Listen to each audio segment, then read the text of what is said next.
بسم الله الرحمن الرحيم. سبح لله ما في السماوات وما في الأرض وهو العزيز الحكيم. يا أيها الذين آمنوا لم تقولون ما لا تفعلون؟ كبر مقتا عند الله أن تقولوا ما لا تفعلون.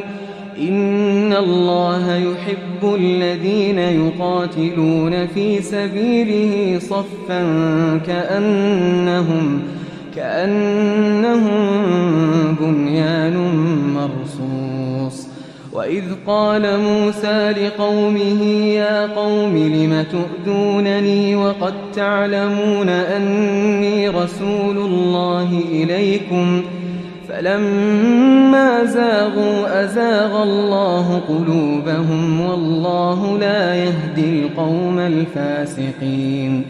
وإذ قال عيسى ابن مريم يا بني إسرائيل إني رسول الله إليكم مصدقا لما بين يدي من التوراة ومبشرا برسول يأتي من بعد اسمه أحمد. فلما جاءهم بالبينات قالوا هذا سحر مبين. ومن أظلم ممن افترى على الله الكذب وهو يدعى إلى الإسلام والله لا يهدي القوم الظالمين.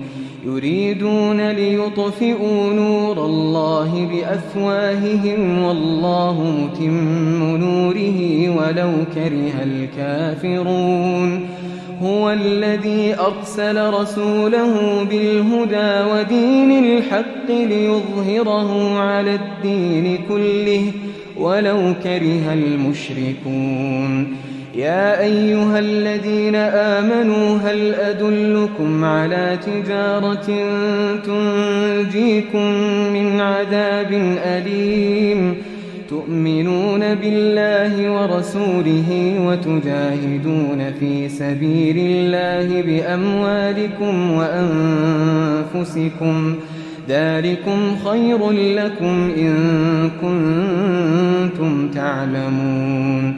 يغفر لكم ذنوبكم ويدخلكم جنات تجري من تحتها الأنهار ومساكن طيبة في جنات عدن ذلك الفوز العظيم.